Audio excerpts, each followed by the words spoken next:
Bonsoir à tous, c'est comme chaque dimanche, toujours un plaisir de vous retrouver pour ce nouvel épisode des Incorrectibles.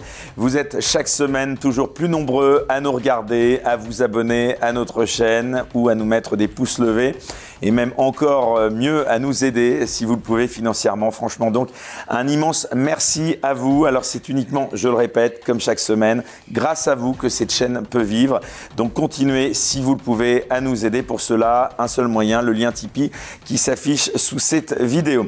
Alors, l'invité incorrectible que je reçois cette semaine pour ce deuxième numéro de l'année est épidémiologiste. Il est chercheur à l'INSERM. Il est par ailleurs le directeur de l'Institut de recherche pour la valorisation des données de santé, l'IRSAN. Il en est même son fondateur. Un institut qui propose des analyses des données médicales relatives à certaines épidémies. Et depuis le début de cette pandémie de Covid-19, il n'hésite pas à émettre des avis qui sont parfois à contre-courant de ceux d'une grande partie de la communauté scientifique. C'est donc pourquoi on l'a invité dans cette émission, pourquoi on l'a trouvé légitime pour être notre invité cette semaine. Laurent Toubiana, bonsoir. Bonsoir. Merci d'avoir accepté cette invitation dans les Incorrectibles. Merci de m'avoir invité. C'était en tout cas pour nous une évidence. Alors, si vous le voulez bien, on va évidemment parler longuement ensemble en ce dimanche soir. On va tout d'abord commencer par rappeler qu'on a observé cette semaine une hausse vertigineuse du nombre de cas positifs donc au coronavirus, dépassant largement les 200 000 nouveaux cas quotidiens, le record toutes vagues confondues étant battu quasiment chaque jour. Alors, première question, Laurent Toubiana, les chiffres de nombre de contaminations détectées ont-ils véritablement un sens ? C'est une très bonne question et c'est même une question cuisante depuis le début de cette épidémie, puisque souvenez-vous, au tout début, il n'y avait pas de chiffres de contamination puisqu'on était incapable de les compter. Les chiffres de contamination sont directement issus de la possibilité de tester dans les individus s'il y a ou non du virus, des traces de virus. Or, ça, c'est une innovation incroyable, quoi. Je veux dire, on a fait beaucoup d'innovations pendant cette épidémie, mais ça, c'est l'innovation majeure, parce que le nombre de personnes pour lesquels on trouve une trace de virus n'indique en aucun cas, n'est pas en tout cas un indicateur de l'épidémie. C'est un indicateur de proximité du virus, si vous voulez, mais en réalité, depuis la nuit des temps, je vais dire, mais depuis qu'on fait de l'épidémiologie, pour évaluer la dynamique d'une épidémie, ce que l'on regarde, c'est le nombre de nouveaux malades, c'est ce qu'on a appelé l'incidence. L'incidence qu'on ramène généralement à la population pour avoir un taux d'incidence, ce qui donne une idée de la dynamique de l'épidémie. Or, ça, depuis l'invention, si vous voulez, d'une nouvelle méthode de que j'ai appelé la testomania généralisée, ce que l'on a appelé des cas n'étaient plus des malades, mais étaient des cas. Et donc, si vous voulez, il y a une forme de manipulation sémantique de ce que recouvre un cas. Et là, c'est déjà une forme de tricherie. Au cours de notre débat, de notre conversation, nous aurons probablement l'occasion de revenir maintes fois sur comment, avec de vrais chiffres, on donne de fausses informations. Et là, c'en est une majeure. D'habitude, on regarde le nombre de malades, là, on regarde le nombre de cas. Et évidemment, le nombre de cas positifs, ce nombre peut être faramineusement élevé, pour autant, ça ne fait pas une épidémie. C'est important en effet de bien préciser cette nuance, mais est-ce que justement ce nombre de contaminations détectées n'est pas lié tout simplement au fait que plus l'on teste, plus l'on trouve de cas positifs aussi, comme le rappelait d'ailleurs Bernard-Henri Lévy, c'était récemment par tweet, qui avait fait d'ailleurs un peu polémique là-dessus, il faut bien le reconnaître, il n'a pas tout à fait tort. Alors, il n'a pas tout à fait tort.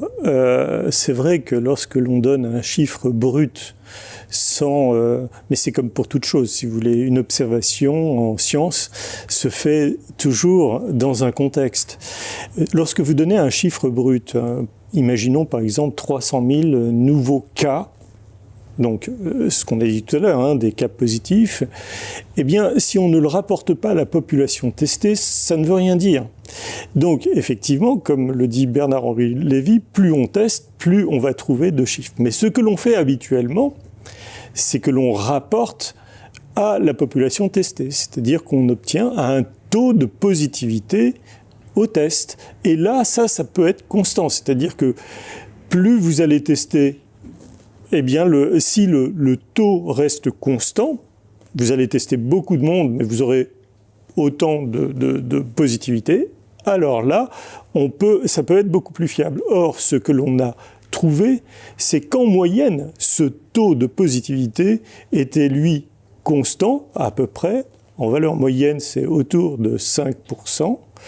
Et à l'heure actuelle, on est plutôt autour de 10%, c'est-à-dire que en période de phase épidémique, ça augmente un petit peu, mais même si ça va jusqu'à 10% de positivité, c'est-à-dire que dans l'échantillon qu'on a testé, on trouve 10% de gens positifs, ça veut dire quand même qu'il y a 90% de gens négatifs. C'est-à-dire qu'on a un énorme échantillon, et c'est très intéressant d'avoir testé beaucoup de monde, parce que plus en termes de puissance, c'est très intéressant, mais ça nous dit quand même qu'au maximum, 90% de gens sont négatifs. Donc si dans une population, 90% de gens sont négatifs, quelque part, on peut être relativement tranquille.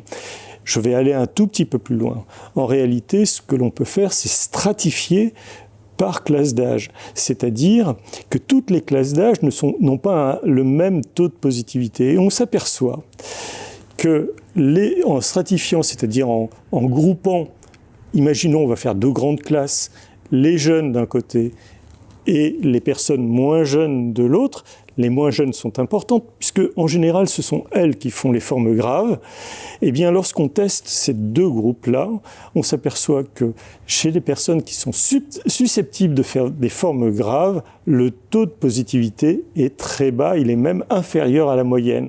En revanche, les gens qui ont un taux de positivité supérieur, donc à la moyenne, eh bien, eux sont des gens relativement jeunes et relativement jeunes, mais eux, nous savons qu'ils ne sont que très rarement malades et en tout cas ne font pas de formes graves. Donc finalement, ce taux de positivité est quelque chose de très positif parce qu'il nous dit des gens se contaminent mais ne font pas de formes graves, voire ne sont pas malades. Et ça, c'est très positif pour une épidémie. Alors restons un peu justement sur ces indicateurs retenus et sur, on va dire, ce changement quand même d'optique, parce qu'on a l'impression, en tout cas on se souvient que durant les premiers mois de l'épidémie, les projecteurs médiatiques et politiques étaient portés essentiellement sur le nombre de personnes justement en réanimation, c'est-à-dire à l'article de la mort. C'était même le nombre de morts qui faisait l'objet d'une attention toute particulière, avec, on s'en souvient, ce décompte quand même qui était assez morbide du professeur Jérôme Salomon chaque soir. D'ailleurs, on ne le voit plus, lui, il a quasiment disparu. Aujourd'hui, ces chiffres semblent donc secondaire. En tout cas, c'est le nombre de contaminations quotidiennes qui est donc en permanence mis en avant par les différents médias et par les instances politiques. Comment donc vous expliquez, Laurent Toubiana, ce changement d'optique? Parce qu'en changeant comme cela en permanence les indicateurs retenus, est-ce qu'on n'a pas l'occasion d'inventer des rebonds épidémiques ou de nouvelles épidémies en permanence? Alors, il y a plusieurs réponses à votre question. Mais la première chose, effectivement, c'est que dans cette épidémie, nous avons eu le droit à une profusion d'indicateurs dans tous les sens. Quand un indicateur ne fonctionnait pas, en tout cas n'était pas dans ce qu'on a appelé la doxa, c'est-à-dire l'idée, on reviendra sur la notion de peur, d'anxiété des populations, etc. Mais dès qu'un chiffre ne convenait pas exactement, on changeait de chiffre. Et l'ensemble de ces choses-là, c'est-à-dire qu'on ne manipule pas les chiffres, mais on change d'indicateur à tout moment, a permis à donner une sorte de confusion généralisée, et en sortant toujours des chiffres très grands, en cumulant, par exemple, vous avez cité au départ Jérôme Salomon, qui faisait quelque chose qui n'était pas du tout de l'épidémiologie. Il donnait des chiffres cumulés. Les chiffres cumulés ont une tendance à croître éternellement, puisqu'on cumule, c'est une fonction monotone croissante. Donc, si vous voulez, ce chiffre ne faisait que croître, et donc c'était extrêmement angoissant. On ne fait jamais ça en épidémiologie, jamais. Et justement, ce qu'on utilise, c'est toujours un indicateur fiable, stable dans le temps, qui nous permet de comparer avec ce qui s'est passé, avec d'autres épidémies, etc. Alors justement, quel est, selon vous, Laurent Toubiana, l'indicateur pertinent, l'indicateur de santé, en tout cas public, qui devrait guider la politique sanitaire du gouvernement? Alors, selon moi, c'est évidemment le nombre de malades vus en médecine de ville, c'est-à-dire les médecins que vous allez fréquenter.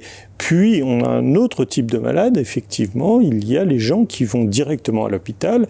Parfois, ces gens qui vont à l'hôpital ont d'abord été vus par un médecin, donc ils pourraient éventuellement être comptés 2 fois, mais globalement, c'est ce que l'on fait toujours, c'est-à-dire que quelle que soit l'épidémie, on regarde d'abord le nombre de malades vus en ville, dans la mesure où généralement les épidémies que l'on suit, les épidémies que l'on suit en France, sont des maladies qui ne provoquent pas d'hécatombe, si vous voulez, en termes de mortalité. On pourrait voir, bien sûr, si les épidémies étaient plus graves, mais on en parlera peut-être tout à l'heure, un autre type d'indicateur, c'est la mortalité. Mais ça, on en reparlera tout à l'heure. Donc, en général, lorsque nous avons une épidémie de maladie transmissible dite banale, nous étudions, nous regardons, nous observons le taux hebdomadaire pour 100 000 habitants de malades vus en ville. Alors justement, en décembre 2021, vous aviez déclaré que les chiffres apportaient 40 malades en une semaine pour 100 000 habitants en France. Qu'est-ce qu'il en est aujourd'hui ? Je crois qu'aujourd'hui, le réseau Sentinelle, alors je parle du réseau Sentinelle, mais il existe d'autres réseaux, et j'en parlerai aussi. Vous pouvez rappeler ce que c'est ? Alors, le réseau Sentinelle est un réseau qui a été mis en place en 1984. C'était initialement, si vous voulez, une expérience de laboratoire, on va dire. Le réseau Sentinelle avait profité d'une innovation technologique qui était le Minitel à l'époque. Et le Minitel avait été installé partout en France. Et c'est l'équivalent d'Internet, pour les gens qui ne savent pas ça. Et en gros, c'était un terminal qui permettait d'obtenir de l'information exactement comme Internet, mais aussi de pouvoir... il y avait des sites, donc c'était des sites Minitel, et donc... les médecins avaient ça aussi dans leur cabinet, et cette innovation technologique permettait de faire de l'épidémiologie, de l'observation en temps réel, quasi temps réel, ce qui permettait d'avoir très rapidement une information sur ce qui se passait en France. Il s'agit de quoi en réalité ? D'un échantillon de médecins répartis sur tout le territoire qui, dans le cadre de leur activité, remontaient le nombre de patients ayant telle ou telle pathologie qu'ils voyaient. Alors il y avait initialement 8 pathologies transmissibles, parmi lesquelles bien sûr les syndromes grippaux, les diarrhées, donc essentiellement des gastro-entérites, et un certain nombre d'autres pathologies, inutiles de rentrer dans le détail, puisque ce qui très rapidement finalement après en 1984 c'était ça, mais ensuite Internet est venu, et au départ ça s'appelait le RNTMT, Réseau National de Télétransmission des Maladies Transmissibles, donc vous voyez c'était insupportable, et c'est devenu Sentinelle à partir de 1995, et c'est en même temps l'avènement d'Internet. Et donc aujourd'hui, ces médecins-là transmettent en quasi temps réel, avec des calculs, les patients qu'ils voient pour une pathologie donnée, en l'occurrence les grippes. Mais les grippes ont disparu, on y reviendra, et notamment l'épidémie de Covid. Ça a été fait donc depuis 40 ans. Depuis 40 ans, on regarde ça. Donc naturellement, ce n'est pas quelque chose à jeter, c'est tout à fait officiel, et on doit pouvoir s'appuyer là-dessus pour vérifier la dynamique de cette fameuse épidémie de Covid. Ce que j'ai fait, naturellement, puisque j'ai travaillé au sein de Sentinelle, et je l'ai fait naturellement, parce que spontanément, c'était des données auxquelles j'avais accès. Tout le monde y a accès d'ailleurs, hein, c'est totalement libre. Et donc j'ai regardé l'épidémie de Covid comme quiconque pouvait le faire. Moi je l'ai fait en tant qu'épidémiologiste évidemment. Alors cette 5e vague, hein, comme on la qualifie, est-ce que c'est une réalité selon vous, une simple psychose? Alors, alors d'abord je ne vous ai pas répondu. À l'heure actuelle, je vous ai dit... Alors justement, les chiffres, dites-nous aujourd'hui. Alors les chiffres aujourd'hui, c'est 68 malades par semaine. Pour 100 000 habitants. Voilà, donc ça a augmenté par rapport à l'époque où je le disais. Et ça risque probablement, je ne vais pas faire de prédiction, mais il est très probable que ça augmente encore, et ça n'a rien d'affolant. Ce chiffre de 68 malades... Ça n'a rien d'affolant. Ça n'a rien d'affolant, absolument rien d'affolant.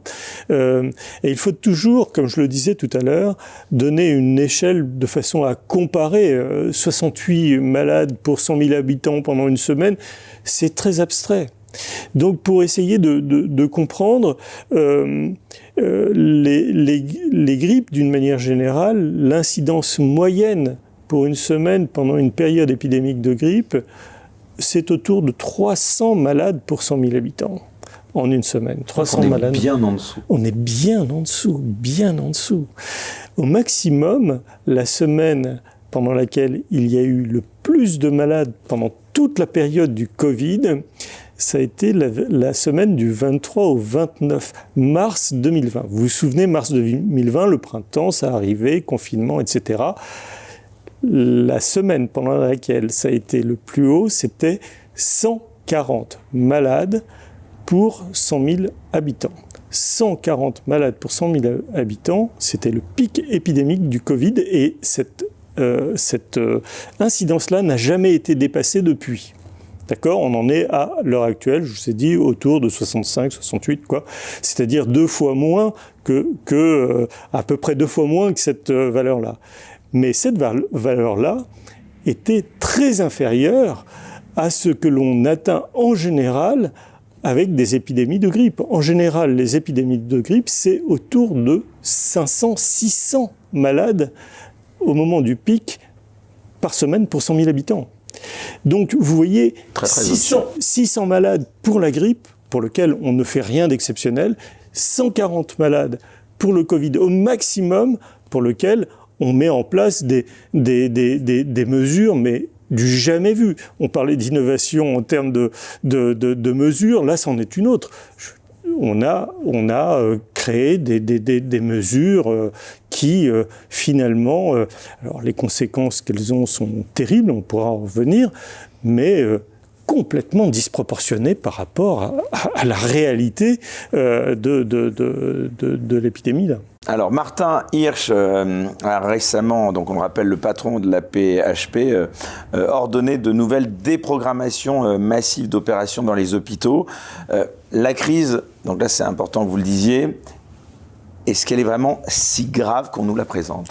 Alors là, Martin Hirsch, c'est les hôpitaux. On passe là, tout ce que j'évoquais jusqu'à présent, c'était la médecine de ville. Je n'ai donc pas du tout parlé pour l'instant des patients pris en charge par l'hôpital. Mais les patients pris en charge par l'hôpital, lorsque je disais 40 malades en ville, il y avait en face pris en charge par l'hôpital autour de 13 malades pour 100 000 habitants. Et aujourd'hui, je crois qu'on est autour de 17, voire 20, peu importe. On ne va pas se focaliser sur la précision des chiffres ici. Ce qui compte, ce sont les ordres de grandeur. Parce qu'il y aura à 100 000, en effet. Voilà. Alors bien sûr, ça peut paraître énorme, 12 malades ou 17 ou 20 malades pour 100 000 habitants, mais 100 000 habitants, c'est une masse de personnes gigantesque. Et ce que je disais, je crois, sur CNews, lorsque je suis intervenu, pour 100 000 habitants, le parc de lits d'hôpital, c'est 580. Donc il y a 580 lits possibles pour ces 20 personnes malades là-dedans. Est-ce qu'il y a les soignants qui vont avec ? Oui, certainement, parce que quand on parle de lit d'hôpital, c'est toute l'infrastructure qui va autour du lit d'hôpital. Il se trouve que, vous parlez de Martin Hirsch ici, il se trouve qu'effectivement, il ne vous a pas échappé qu'il y a eu un rapport de l'ATIH qui a été produit... L'ATIH, c'est quoi ? L'ATIH, c'est l'agence pour le... Alors, c'est un organisme qui fait des études statistiques sur l'activité hospitalière. Voilà. Alors, je ne pourrais pas vous détailler ce que c'est que exactement dérouler le SIG, mais bon, il faudrait que je réfléchisse, et là, on n'a pas le temps. Mais je demande, les auditeurs pourront vérifier par eux-mêmes. Alors, Martin Hirsch. Voilà, Martin Hirsch, en tout cas, il n'a pas dit d'ailleurs que ça. Donc d'abord, il a dit, il a ordonné des nouvelles déprogrammations massives dans les hôpitaux d'opération. Voilà, ça vous inspire quoi, ça ? Est-ce que c'est justifié, pas justifié ? Eh bien, lui, il est directeur de la PHP, donc il prend ses décisions. Moi, on sait donc dans ce fameux rapport qu'il n'y a eu en tout et pour tout que 2% de l'activité médicale qui a été consacrée au Covid pendant l'année 2020. Et ce rapport est sorti fin 2021. Donc voilà, 2%, on nous a fait enfermer l'intégralité de la population pendant de très nombreuses semaines. On a mis en place des mesures invraisemblables, et au final, et ça en s'appuyant sur un danger, et notamment le danger de saturation de l'hôpital. Donc c'est là-dessus qu'on s'est appuyé pour faire ça, et au final, on s'aperçoit qu'en tout, l'activité liée au Covid, c'est 2% de l'activité hospitalière. Alors d'aucuns pourront nous dire « Ah oui, mais pendant les périodes épidémiques, c'était beaucoup plus que ça ». On a regardé ça en détail, et en réalité, l'activité maximum était autour de 4-5%. Même pendant les périodes les plus faramineuses. Donc c'est pas non plus... ça veut dire qu'il restait quand même 95% d'autres choses. Mais il se trouve qu'ils ont baissé l'activité, en plus l'activité hospitalière, pendant ces périodes-là. Si vous voulez, il y a eu moins d'activité hospitalière justement par le fait de refuser des personnes pour consacrer des lits spécifiques au Covid. Si vous voulez, on marche sur la tête, et je ne sais pas du tout comment les choses sont évaluées au final. Si vous voulez, on met en place des mesures, ça aussi c'est un truc qui me semble, et ça c'est presque une réflexion d'ordre extrêmement général, c'est que lorsqu'on met en place quelque chose, une mesure, il faut être capable de l'évaluer, cette mesure, et dire, ben oui, on s'est trompé. Mais là, on a l'impression que des gens mettent en place des mesures, ils se sont trompés, et ils ne reviennent pas du tout sur les mesures qu'ils font. C'est-à-dire qu'il n'y a pas pour l'instant en tout cas, d'évaluation sérieuse de tout ce qui a été mis en place. Donc il est très difficile de savoir si les choses ont fonctionné ou ne fonctionnent pas. Et ceux qui disent de l'extérieur, écoutez, on fait nous des analyses et on regarde, on voit que ce que vous mettez en place ne fonctionne pas, eh bien on est immédiatement sorti du champ médiatique. On nous dit que ce qu'on écrit, ce sont des fake news, etc., etc., etc. Finalement, il faudrait mettre en place une évaluation sérieuse des mesures qui ont été mises en place, et par des comités totalement indépendants de ceux qui les ont mis en place. Si vous voulez, si vous êtes l'évaluateur de vos propres mesures, évidemment, vous n'allez pas faire la chose. Donc, moi, ce que je demande, et ça c'est ce que tout le monde devrait demander, c'est comment évaluez-vous, comment vous avez évalué les mesures que vous avez prises. Mais moi, quand je lis le rapport de l'ATIH et que je vois que seulement 2% des hôpitaux ont été occupés par le Covid, et qu'on nous dit que c'est à cause de ça qu'on a mis en place toutes ces mesures, écoutez, il y a de quoi se poser de très sérieuses questions sur la gestion de cette crise. Alors, en parlant de Martin Hirsch, il a également déclaré que, je le cite, « Chacun doit se considérer comme potentiellement contagieux au Covid ». Ça vous a fait réagir, ça ? Bah écoutez, je découvre la phrase. Hein. Je ne suis pas Martin Hirsch tous les jours au matin, j'ai autre chose à faire.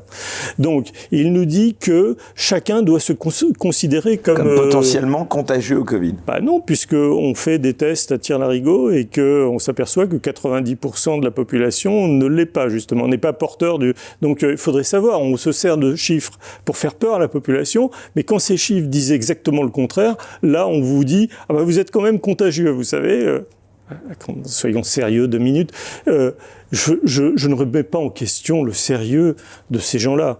Ils ont peut-être peur, je doute qu'ils soient incompétents, mais parfois je me demande, je cherche, j'essaye de réfléchir, parce que si je viens vous parler ici, je n'ai rien contre tous ces gens, j'essaye simplement de comprendre. Et j'essaye aussi de donner aux gens les moyens de comprendre ce qui se passe. Vous ne cherchez pas à les emmerder?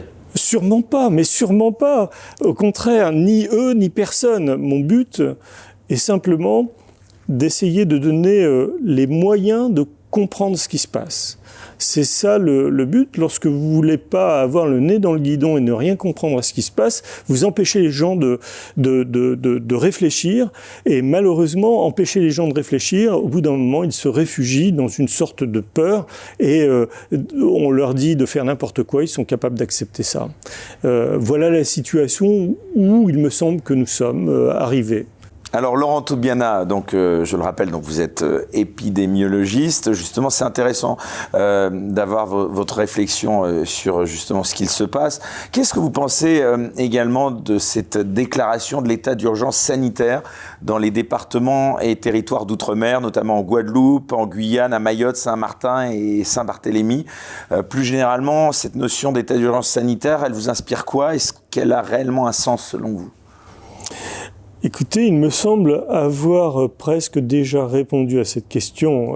Pour moi, il faut être capable de justifier, si vous voulez, une chose aussi. Alors, je ne sais pas ce que ça recouvre, l'état d'urgence sanitaire en termes de mesures. Encore parler d'état d'urgence pour une maladie qui est maintenant présente depuis, on le rappelle, presque 2 années en continu, quoi. Mais écoutez, d'une manière générale, je vais vous répondre. J'estime, moi, que depuis le début, toutes les mesures sont totalement disproportionnées. Les gens les acceptent parce que, justement, ils n'ont pas les moyens de comprendre ce qui leur arrive. Et tout l'enjeu de l'épidémiologie, c'est justement ça. L'épidémiologie ne voit pas l'individu, il voit quelque chose de global au niveau d'une population. Épidémiologie, d'ailleurs, l'étymologie, c'est au-dessus des populations. Épidémos. C'est au-dessus des populations. Et donc, il est effectivement difficile de voir au-dessus d'une population quand on est soi-même un individu. Donc, on a besoin de moyens qui nous permettent de comprendre ce qui se passe à un niveau global. Et une épidémie, c'est uniquement quelque chose qui se passe au niveau d'une population. Donc les individus peuvent, dans leur chair, et d'ailleurs très souvent ça se passe comme ça, les gens me disent « Ah, mais tu dis qu'il n'y a pas que l'épidémie est très faible. Mais moi, j'ai été atteint, ou à côté de moi, il y a eu quelqu'un qui est mort de ça. » Ok, c'est très triste, c'est dommage, c'est tout ce que vous voulez, je comprends. Mais moi, mon travail est de donner à chacun une vision globale de ce qui se passe. Et on ne peut pas se fonder sur un cas particulier pour imposer à tout le monde des mesures totalement disproportionnées. On pourrait le faire, mais c'est ce qui se passe d'ailleurs. Regardez ce qui se passe avec certains politiques qui sortent de temps en temps un cas particulier, joue sur une émotion phénoménale. Les frères Bogdanov, en tout cas cette semaine, ça a été, non mais on peut le dire, c'est évidemment un drame épouvantable parce que c'est vrai qu'ils sont partis vous savez ce que je pense Alors bon, moi j'étais déjà étudiant quand les frères Bogdanov, je voudrais pas. Ce sont des gens qui sont morts, qui sont médiatiques, etc., et qui ont fait beaucoup de bien probablement à beaucoup de gens. Mais en tant que scientifique, pour moi, c'était pas des gens très sérieux. Donc voilà, c'est plutôt en termes d'images médiatiques dont on parle. Et je vous ai interrompu, excusez-moi. Dès que j'ai vu ce pataquès autour des frères Bogdanov, qui est une histoire rocambolesque. Pourquoi rocambolesque ? Eh bien, on a focalisé sur un cas sans peut-être connaître tout le dossier médical. Écoutez, je pense que le dossier médical des frères Bogdanov, et moi je veux pas cracher sur la mémoire des gens, sûrement pas, et c'est pas mon but du tout. Mais il est probable que, si vous voulez, pour éviter de parler des cas particuliers, beaucoup de gens ont été déclarés étant morts du Covid. Alors qu'ils sont peut-être morts de manière générale, pas forcément. Ils étaient morts parce que c'était des gens qui étaient fragiles, si vous voulez, qui avaient une fragilité. Vous voulez dire morts avec le Covid, la nuance entre du Covid et avec le Covid. Oui, c'est ça. Maintenant, les gens ont commencé à assimiler cette chose-là. Parce que là, en tout cas, on l'a bien dit qu'ils étaient décédés du Covid. Je n'étais pas là, moi, alors il faut croire la personne qui a fait ce travail, mais décédée du Covid, mais je veux bien le croire, mais ça fait surtout une affaire médiatique et si vous voulez se fonder sur, pour revenir à ce que je disais tout à l'heure, parce que nous allons nous égarer là, très probablement, et nous allons donner finalement dans ce que je ne voulais pas donner. Je voulais expliquer qu'une épidémie, c'était quelque chose de global. Et quand je parle, c'est au niveau d'une globalité. Les mesures, elles ont été mises au niveau de la globalité en fonction de compréhension de ce qui se passait au niveau d'une population totale. Donc, revenir sur des cas particuliers serait un danger dans mon métier. Ça, c'est le métier des médecins, si vous voulez. Le médecin est capable de vous décrire ce que c'est que quelle est la maladie, les symptômes, les moyens d'agir sur les individus, comment faire pour les soigner, etc. Traiter ça, c'est le rôle d'un médecin. Mais le rôle de l'épidémiologiste, lui, est beaucoup plus reculé par rapport à ça. Et donc prendre un cas particulier comme ça, le monter en exergue et dire, vous voyez, les frères Bogdanov sont morts, donc c'est grave. Écoutez, là, il y a un lien qui est inadmissible pour quelqu'un comme moi. Et ça devrait être aussi inadmissible pour tout le monde, parce que tout le monde va payer pour soi-même, pour sa liberté. Il n'y a pas que la liberté, la liberté bien sûr d'aller et venir, mais la liberté aussi, le droit de dire, je ne connais pas ce produit, pour l'instant il n'a pas été suffisamment testé, moi je ne suis pas suffisamment éclairé pour me faire injecter un tel produit. Je ne sais pas quelles vont être les conséquences. Donc, beaucoup de gens y croient, pensent que ça va les soigner, etc. Je pense qu'il doit y avoir aussi un bon effet placebo là-dedans, mais pour les gens qui ne le veulent pas, c'est leur liberté et il ne faut pas les forcer à le faire parce que ça, c'est extrêmement grave, surtout en les culpabilisant, en disant que à cause d'eux, à cause d'eux, toute la société risque de périr. Écoutez, là, on est dans l'irrationnel le plus total, c'est n'importe quoi. Pour moi, ça, c'est du grand n'importe quoi. Et c'est l'impression que vous a faite, notamment les dernières déclarations du président de la République, quand il disait qu'il voulait emmerder jusqu'au bout les gens qui n'acceptaient pas. J'ai pas écouté ça, mais je trouve ça stupide, effectivement. Vouloir, d'une manière dogmatique, imposer une mesure à tout le monde, alors que on sait que cette mesure ne fonctionne pas, on le sait, tout le monde peut le constater par lui-même.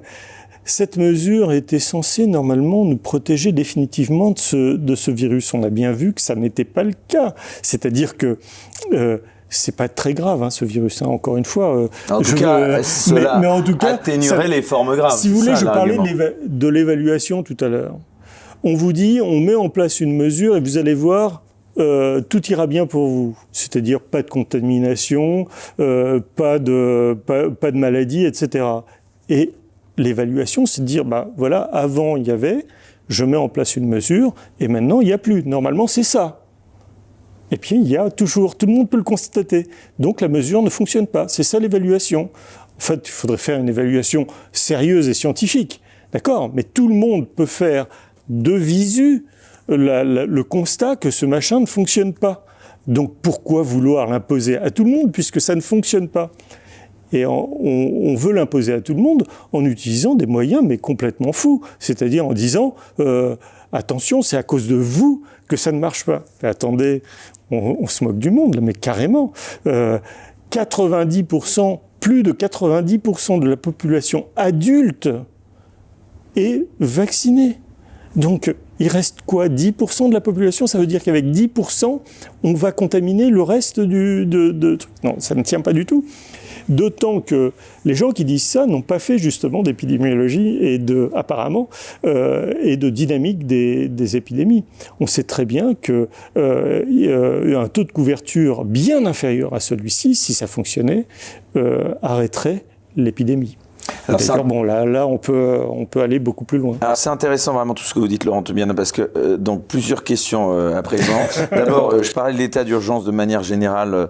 Est-ce que vous pensez, par exemple, que le gouvernement pourrait déclarer l'état d'urgence sanitaire en métropole? Ça, c'est la première question. Ben, j'en sais rien, je peux pas vous le dire. Il y a eu tellement de mesures totalement folles. Alors, je devrais pas m'exprimer comme ça. D'ailleurs, je fais une petite aparté. C'est probablement l'une de mes dernières apparitions dans les médias, parce que je reviendrai sur votre question. Ouais, je ne bien sûr, pas, non, au contraire. Mais j'estime que il est devenu pour moi. D'abord, j'aime pas passer dans les médias. Je vous le dis tout de suite. C'est quelque chose qui est très dur pour moi. Puis, j'ai beaucoup travaillé là-dessus. Ça fait 2 mois que je publie des papiers, que je signe des tribunes, que j'écris des tribunes, que je produis beaucoup d'informations. Et vous en payez le prix fort, c'est ça? Et là, maintenant, je commence à payer le prix fort. Et c'est quoi, ça ? Je ne vais pas rentrer dans le détail, mais c'est ça commence à être menaçant, vraiment. Bon, donc, ça veut dire... Non, mais ça, c'est intéressant sans vous demander le détail. C'est quoi les menaces précisément que vous avez? Alors, je ne vais pas rentrer dans les menaces, mais on me prévient que ça peut être dangereux pour moi de toute façon. Mais vous voulez dire, attendez, dangereux pour vous professionnellement, votre intégrité physique? Écoutez, professionnellement... il y a longtemps que ça a été dangereux pour moi dès le début, pratiquement, puisque pas mal de mes contrats ont été annulés, etc. J'ai des difficultés à publier, même à poster, si vous voulez, sur des archives. Vous savez ce que c'est, ce sont les prépublications. C'est quelque chose d'hallucinant. Même les prépublications, je suis évincé, donc j'ai même des difficultés, si vous voulez, à publier des articles scientifiques. Il faut toujours que j'arrive à me camoufler ailleurs sur d'autres questions. En tout cas, sur la question du Covid, c'est impossible. Ça, c'est la première chose. Sur les contrats, c'est difficile. Mes propres collègues me regardent un peu de travers. Tout ça est très, très dur. Comment vous expliquez ça des gens qui vous connaissent sans doute depuis des années? Ils ont changé d'opinion sur vous? Eh bien, une partie de mes collègues ont été purement et simplement suspendus. Puisque vous parliez de M. H tout à l'heure, certains de mes collègues, ne voulant pas se vacciner, c'est de mon point de vue leur droit, ont été suspendus. Ça n'est pas illégal en plus, aux yeux de la loi, de ne pas vouloir ou de ne pas accepter. Oui, mais ce sont des gens de la PHP, certes, qui ont le statut APHP, mais qui ne sont pas en contact avec le public. Ce sont des chercheurs comme moi. Ils ont été suspendus. Ça veut dire des gens qui, du jour au lendemain, étaient des chercheurs exactement comme moi, ont été suspendus. Alors moi, ça ne m'est pas arrivé. C'est-à-dire sans salaire également? Oui, sans salaire, sans rien. Suspendu, ça veut dire suspendu. C'est la pire des situations. C'est-à-dire que... je ne sais pas si vous êtes tout de même au courant de ça, non? Bien sûr, bien sûr, mais je savais pour les médecins, c'est l'occasion de le rappeler, justement, je le sais, bien entendu. Je voulais que ce soit vous qui le disiez, c'est-à-dire pas de salaire, vous êtes mis en marge de la société. Totalement. Et ça, ce sont les collègues qui étaient proches de moi, si vous voulez, avec lesquels je travaillais. ceux avec lesquels je ne travaillais pas, regardaient mon travail un petit peu de loin et m'ont même demandé d'être très discret. Voilà. Et les autres types de menaces, vous laissiez entendre qu'il y en avait d'autres par rapport à votre intégrité physique, c'est ça ? Écoutez, j'ai reçu on va pas passer son temps là-dessus. J'ai reçu quelques avertissements disant que il valait mieux crédible, oui, il valait mieux que je me calme. Donc je vais le faire. Je vais arrêter, mais ce n'est pas pour ça. Mais c'est une manière, excusez-moi, de leur donner raison aussi, quelque part, non, j'ai toujours fait. Au silence. Alors, je vais rentrer dans le détail je vais préciser plutôt ce que je suis en train de vous dire. J'ai fait ça depuis le début. Je suis intervenu à peu près à chaque fois que j'avais quelque chose à dire sur des choses que je voyais. Et je suis intervenu à peu près à chaque fois qu'il y a eu un des épisodes de ce feuilleton interminable du Covid. Donc, la dernière fois que je suis intervenu, c'était pour le 5e épisode avec toujours le même scénario, si vous voulez, que j'ai décrit dans un de mes papiers. Toujours le même, ça s'est déroulé exactement de la même manière. Et donc, à chaque fois, j'interviens pendant un moment. Ça fait 2 mois. Je vous ai dit, j'ai produit pas mal de choses. Et puis maintenant, j'ai l'impression que je me répète. C'est-à-dire que ce que j'ai dit, je l'ai dit. Les gens pourront le voir si les vidéos ne sont pas supprimées ou passées dans le fond de comment on appelle ça, de YouTube ou je ne sais trop quoi. Mais les gens pourront en tout cas aller sur mon site, sur le site de l'IRSAN, voir tout ce que j'ai publié sur la question, voir les anciennes vidéos puisque je les conserve. Et donc voilà, j'ai tout dit. Je ne vais pas me répéter 107 ans. Donc, il est temps pour moi de rentrer de nouveau, comme je l'avais déjà fait lors des vagues précédentes, de rentrer un peu dans l'ombre et de laisser peut-être la place aux autres. Alors, Laurent Tobiana, justement, on va revenir à votre science de prédilection, justement, l'épidémiologie, et puis parler encore une fois plus en détail de cette pandémie. En tout cas, j'aimerais que vous nous expliquiez exactement les différences qu'il existe entre Delta et Omicron. Delta, on le rappelle, donc, était plus mortel, ça c'est acquis. Est-ce que vous pouvez le variant Delta, parce que pour les gens qui nous écoutent, c'est vrai qu'on a tendance un petit peu à tout mélanger, c'est vrai. Oui, vous avez raison. Est-ce que vous croyez à la théorie, par exemple, selon laquelle même si le variant Omicron est moins mortel, le fait qu'il soit plus contagieux pourrait entraîner un plus grand nombre de morts? Parce que qu'en subliminal, on a parfois l'impression de comprendre. Ah bon, vous avez compris ça? Moi, je n'avais pas du tout compris ça. Mais bon, non, je n'ai pas compris ça, mais je vais vous dire quelque chose. Les virus sont des organismes, on va dire, qui, comme tout organisme, essayent de survivre. Donc, s'adaptent. Ils s'adaptent parce que leur les variants, c'est ça oui, c'est ça, c'est les variants. Mais je parle encore une fois, je vais du général au particulier. Tous les organismes s'adaptent. Si on est encore, nous, en train de discuter là en ce moment, c'est parce que nous sommes adaptés depuis des millénaires à notre environnement. Eh bien, le virus, lui aussi, fait ça, il s'adapte. Et puis, lorsque finalement, en face de lui, il a trouvé son hôte qui a créé des défenses, c'est-à-dire des défenses immunitaires, c'est-à-dire que dès qu'il pénètre dans l'individu, l'individu répond et dit « niet, tu ne passeras pas ». Il se dit il faut trouver une méthode de contournement. Donc, la méthode de contournement, c'est de changer quelque chose en lui, donc de s'adapter pour pouvoir essayer encore d'entrer. Voilà. Donc, ce phénomène, il faut en parler aux virologues, pas à moi. Moi, je regarde les choses de haut. Ce que je peux vous dire, néanmoins, c'est qu'en tant qu'épidémiologiste, lorsqu'on regarde les courbes de mortalité, en effet, on s'aperçoit que c'était déjà pas bien fort au début. Et ça, je peux entrer dans le détail de ce n'était déjà pas bien fort au début. Et puis, plus ça va, moins les gens sont touchés, pas mortellement en tout cas, par ce virus. Le nombre de morts, globalement, pendant les vagues épidémiques, en pourcentage, diminue.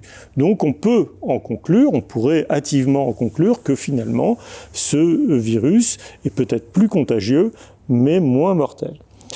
Maintenant, qu'il soit plus contagieux, pour moi, est une très bonne nouvelle parce que finalement, le fait qu'il soit moins contagieux et provoque des formes moins graves de la maladie, voire ne touche pratiquement pas du tout une grande partie des personnes qui ont été testées positives. Testées positives, si je crois le truc, c'est il y a un virus qui est arrivé, il est là, il est présent, mais je ne suis pas malade. Parce qu'il faut savoir que parmi tous ces testés positifs, il y en a très peu de malades. On rappelle donc testé positif, c'est au SARS-CoV-2, et on dit d'ailleurs tout le temps en permanence testé positif à la Covid. Finalement, c'est une erreur de langage, ça aussi, parce que finalement la Covid, c'est le nom de la maladie, et ça ne veut pas dire... oui. Mais globalement, schématiquement, il est testé positif et il ne fait pas de maladie. Bon, ça veut dire qu'il a été exposé à un facteur de risque, si vous voulez, donc à un virus, à une charge pathogène, et il ne fait pas de maladie. C'est une bonne nouvelle, ça. Pourquoi c'est une bonne nouvelle ? Ça veut dire qu'il y a de plus en plus de gens qui sont capables de lutter contre un virus. Et le fait qu'il y ait, c'est ce qu'on appelle l'immunité collective. Voilà, la fameuse immunité collective. C'est comme ça que s'arrêtent les épidémies, finalement. C'est par l'immunité collective. Et à quoi sert un vaccin ? Oui, mais s'il mute en permanence, pardon, je ne connais rien, je n'ai pas votre science, mais s'il mute en permanence, est-ce qu'on va pouvoir l'atteindre, cette immunité collective ? En fait... on en a parlé au tout début de l'épidémie, et pourtant c'est quelque chose qui est passé sous silence par la suite. Il existe pour ces virus-là ce qu'on appelle des immunités croisées, c'est-à-dire que le fait d'avoir rencontré le virus à un moment donné, une des formes du virus permet de lutter contre un variant de ce virus. Alors ça dépend évidemment de l'individu. Quand vous êtes un jeune homme fringant ou une jeune fille fringante en pleine forme, etc., vous faites du sport, vous êtes là, vous avez la force pour lutter contre votre système immunitaire tout neuf, à la force pour lutter contre cet ennemi qui est le virus. Évidemment, les personnes qui sont dont le système immunodéprimé évidemment, mais les personnes dont l'immunité a faibli parce qu'elles sont plus vieilles, l'âge, etc., celles-là vont moins lutter, et l'immunité croisée va moins bien se faire. Et donc, si vous voulez, c'est ces personnes-là qu'il faut protéger au maximum en priorité. Mais moi, ma théorie, et c'est pas une théorie en l'air, hein, c'est quelque chose qui a été montré par des modèles mathématiques, notamment.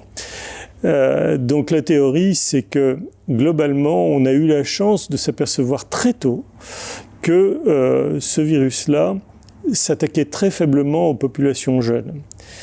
L'idée eût été de laisser ces populations jeunes se contaminer, puisqu'elles n'avaient pas grand risque à être vraiment malades.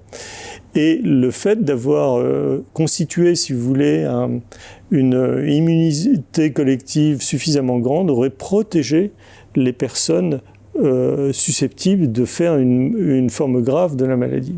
C'est-à-dire que en augmentant l'immunité naturelle, spontanée, dont le coût de l'augmentation n'aurait pas été très dur, dans la mesure où les gens contaminés auraient répondu favorablement au virus, c'est-à-dire qu'ils l'auraient combattu.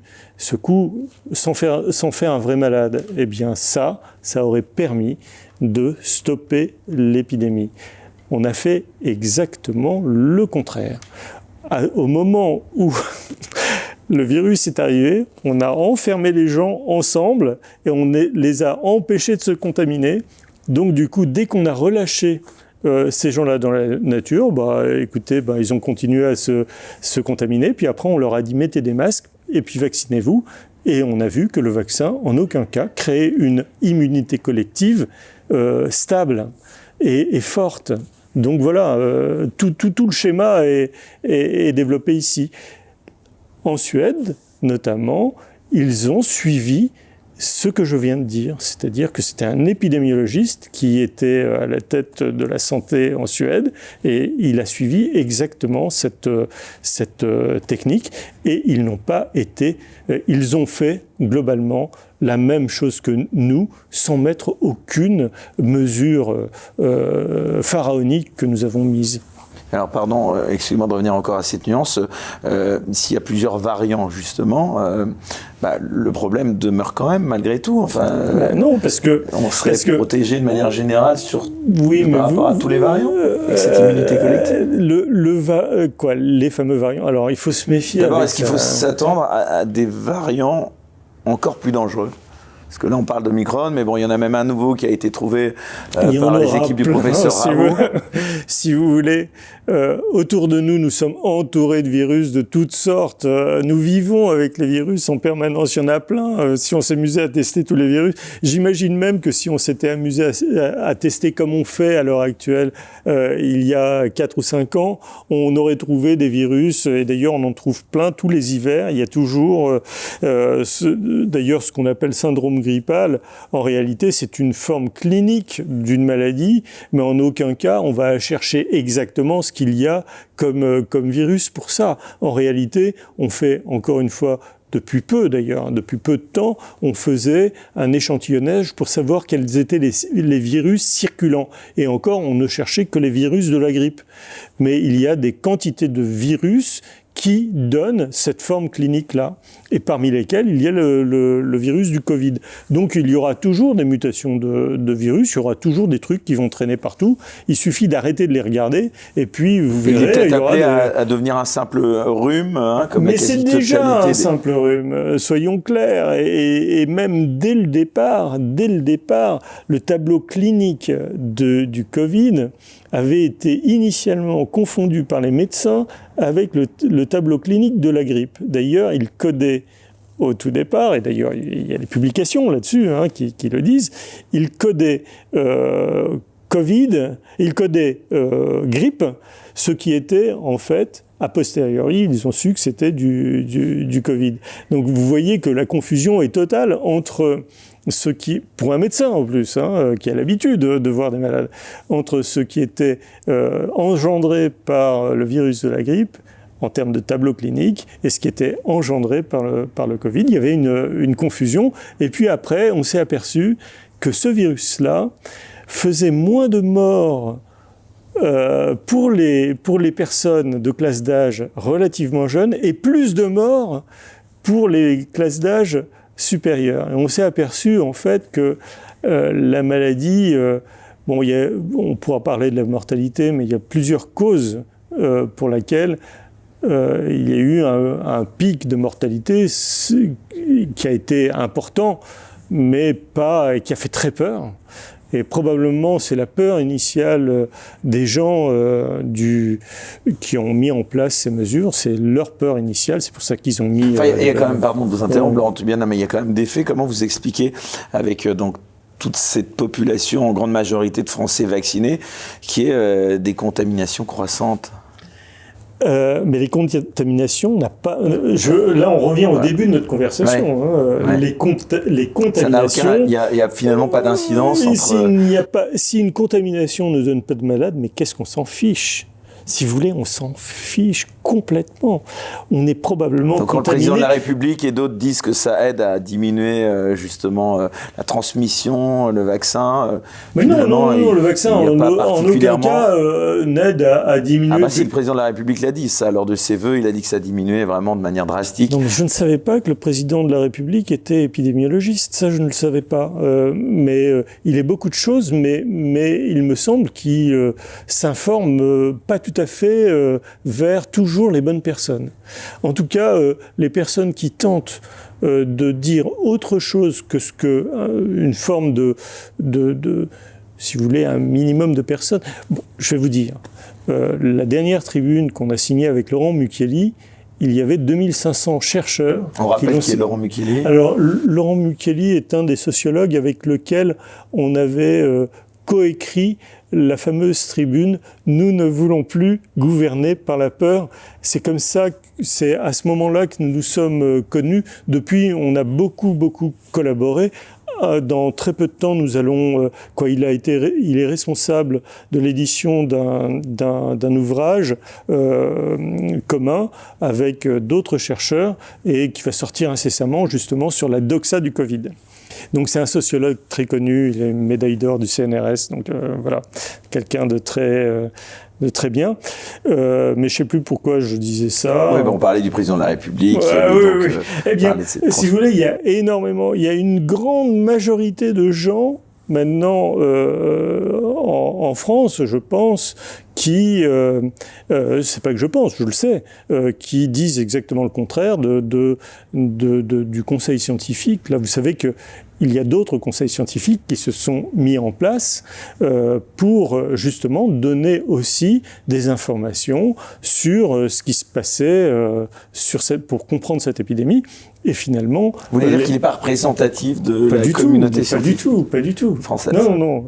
C'est un comité ad hoc, c'est-à-dire qu'il a été monté, les gens ont été choisis avec des critères qui sont inconnus. Pendant longtemps, on n'a pas su qui étaient vraiment ces gens-là. Après, on a su, on a regardé qui ils étaient, mais au tout début, souvenez-vous, au début du confinement, on ne savait même pas qui était dans ce fameux conseil scientifique. Après, on a su qui ils étaient, mais en aucun cas, ils sont représentatifs de l'ensemble de la communauté scientifique. En aucun cas. Mais beaucoup de gens n'osent pas s'exprimer parce que c'est compliqué de s'exprimer. D'abord, je l'ai dit tout à l'heure, et ça peut avoir... Moi, je suis totalement en fin de carrière. J'ai aucun intérêt. Je suis un chercheur de. Vous n'avez plus rien à prouver. J'ai plus rien à prouver. J'essaye simplement de donner une autre vue. J'essaye même pas de convaincre. J'essaye simplement de donner des moyens, des outils pour essayer de comprendre ça. Alors justement, Laurent Tubiana, vous le disiez quand même, il faut être prudent dans ce qu'on dit. Alors pour les gens qui nous regardent, on va le dire, c'est pas pour se censurer, c'est juste qu'on est sur une plateforme où il y a un risque de censure quand on parle de ces sujets-là. Donc il faut juste être prudent, je le dis, et ça n'est absolument pas une volonté de vous ou de nous censurer. Mais la question, et donc vous allez comprendre pourquoi je vous la pose de cette manière-là, je vous la pose frontalement. Selon vous, Laurent Tubiana, le vaccin ne serait pas la solution unique face à cette épidémie de Covid-19, c'est ça ce qu'on pourrait dire à l'heure actuelle, le fruit de votre observation de cette situation, de l'évolution donc de la situation aujourd'hui, vous amène à cette conclusion? Moi, ce que je constate, c'est que vous me posez cette question maintenant. Or, il y a quelque temps, je vous aurais dit, mais un vaccin pour ça, mais c'est complètement stupide. Un vaccin pour une maladie qui fait si peu de malades et si peu de morts. Et les morts qu'il y a eu étaient des morts plus ou moins attendues, à part les morts exceptionnelles. Donc, comment imaginer qu'on puisse... vacciner, vous imagineriez, vous, vacciner pour un rhume? Non, mais le vaccin, à la rigueur, en lui-même, n'est pas à remettre en cause, parce que si tant est que le vaccin sauve juste une ou deux personnes, si la science peut le mettre à la disposition de ces deux personnes, pourquoi pas? Les gens qui le veulent. Voilà. Mais vous, c'est pas la notion même du vaccin, c'est son utilisation, enfin, le fait qu'il soit de manière déguisée, imposé, puisque là, j'allais dire, le professeur, le médecin Olivier Véran l'a dit il y a quelque temps, que c'était une manière déguisée d'imposer la vaccination obligatoire. Ça, vous le réfutez catégoriquement. Vous trouvez catégoriquement, oui. Catégoriquement. Vous ne pensez pas que c'est une arme quand même pas négligeable? Pas du tout. Ça a démontré, le vaccin a démontré qu'il n'était pas du tout une arme. Pas du tout, puisque nous sommes toujours dans la même situation. Alors, c'est une situation qu'on nous décrit comme très alarmiste, d'accord? Ok. Donc j'entends que le vaccin, pour la situation, pour la crise, n'a servi à rien. Vous êtes d'accord avec moi? Le constat, l'observation, c'est que ça n'a pas eu l'effet escompté. Ça, on ne peut pas le remettre. C'est l'observation, d'accord? Mais en plus, ce que je peux dire, c'est que la remise en cause de cette thérapeutique-là est pour moi évidente, parce qu'il y a d'autres moyens de s'en sortir. Si vous voulez, moi je ne vaccinerai pas... Par les traitements alternatifs, c'est ça ? Bien sûr, il y a d'autres traitements, voire la plupart du temps. Si vous voulez, il faut bien sûr faire attention aux personnes qui peuvent avoir des conséquences graves. Là, c'est l'argument selon lequel... Pour l'immense majorité des personnes, cette maladie, cette épidémie ne fait strictement rien. D'ailleurs, tout le monde s'en rend compte. Si vous voulez, c'est ça qui est extraordinaire dans cette affaire-là, c'est que on voit bien que les gens sont soumis à un flot continu d'informations qui est anxiogène, on va dire, pour faire simple. Et dans leur vie de tous les jours, ils se disent, mais pourquoi on fait ça à propos ? Pourquoi on ne va pas dans un bar, etc. Et dès que le gouvernement lâche un petit peu, c'est la joie, et tout le monde part dans tous les... Donc ils n'en ont rien à faire en réalité. Tous ces gens en ont rien à faire. Et au fin fond d'eux-mêmes, si vous voulez, il faudrait très peu de choses pour que les gens disent, mais après tout, on se réveille, il ne se passe rien là, tout ça ne sert à rien. On est dans une sorte de rêve. Je ne suis pas du tout complotiste en disant ça. Je regarde simplement les faits. Il n'y a pas de complot. Il y a juste les faits. Les gens ont une vision objective de ce qu'ils voient. Alors justement, sur les faits, parlons un petit peu de chiffres, puisque on entend beaucoup de chiffres qui circulent sur notamment la proportion de non-vaccinés parmi les personnes en réanimation. D'après les différents chiffres, vous me dites si je me trompe, et j'ai l'impression que vous allez me dire que vous allez contester ces chiffres. D'après les différents chiffres, 70% des patients en réanimation ne sont pas vaccinés. Alors pourriez-vous, pour ceux qui nous écoutent, qui nous regardent, faire la lumière sur ce sujet ? Mais je ne sais pas d'où vous sortez ces chiffres. C'est ça, on les lit partout. Vous les lisez dans les journaux. Moi, je croyais naïvement que dans certains journaux... Mais écoutez, moi je ne sais pas. Reconnus... Moi, je me fonde sur les chiffres officiels. Et là, ce ne sont pas des chiffres officiels, ça ? Je ne sais pas, justement, citez vos sources, je ne sais pas. Moi, ma source, je vais vous la citer, c'est l'adresse. Je préfère que ce soit vous qui la citiez, voilà. Non, mais citez-moi la source fiable. L'adresse, vous regarderez le sigle, c'est la direction de la santé. Encore une fois, je ne connais pas les sigles par cœur, mais c'est eux qui donnent l'état. Enfin, écoutez, pardon, quand même l'écrasante majorité des chefs de service de Réa qu'on voit sur toutes les chaînes info de France et de Navarre, ils ont l'air de quand même laisser entendre... Ils nous ont raconté beaucoup d'histoires depuis le début. Excusez-moi, mais si on devait faire le glossaire de l'ensemble des sornettes qu'ils ont sortis... Ces chiffres nationaux contrediraient leur analyse de la situation. Comment vous l'expliquez ? Oui, bien sûr, évidemment. Comment vous l'expliquez, ça ? Ça, je l'explique pas. Ils sont plus près quand même de la réalité. Pas. Moi, je regarde les chiffres. Et les chiffres sont globalement aux alentours, alors je ne les ai pas en tête, mais aux alentours concrètement, quand même, de 50%. Laurent Toubiana, on n'aurait pas plus de chance, si j'ose ça comme mot, entre guillemets, d'aller en réanimation si l'on n'est pas vacciné ? Non, à l'heure actuelle, sur ces chiffres-là, c'est à peu près 50% de gens... sur le 75%, en tout cas, c'est faux. Ça, c'est clair, c'est faux. Et en plus, lorsqu'on regarde classe d'âge par classe d'âge, la bascule de ce taux-là de 50% s'est faite aux alentours du mois d'octobre. Donc, ce chiffre est faux. Voilà. Mais, je veux dire... dans cette affaire, si vous voulez, les gens confondent à peu près tout. En réalité, ils disent après, oui, mais regardez, si on échantillonne la population, vous voyez bien qu'il y a plus de gens non vaccinés, puisqu'il n'y a que 10% de non vaccinés et qu'on en retrouve par exemple 50%. C'est un raisonnement qui peut s'entendre. Mais le vrai raisonnement, quel est-il ? C'est que avant la mise en place du vaccin, c'est-à-dire les premières vagues, on va dire, les premières phases, il y avait en gros un taux d'hospitalisation qui était de l'ordre de 37% si on ramenait au nombre de malades. En gros, avant la vaccination, c'était à peu près 37%. On regarde maintenant qu'on met en place un système. Alors pourquoi je parle d'hospitalisation ? Ah oui, c'est intéressant parce qu'il y a le même débat sur les hospitalisations, sur les chiffres d'hospitalisation. Non, mais les formes graves, c'est l'hospitalisation pour moi. Et d'ailleurs, il faut s'entendre sur ce que c'est que la forme grave. Qu'est-ce que c'est que la forme grave ? Vous parlez d'admission en soins critiques, c'est ça ? Non, moi je parlais déjà de l'hospitalisation. Mais encore plus grave, effectivement, il y a l'admission en soins critiques. C'est très peu de gens en ce moment.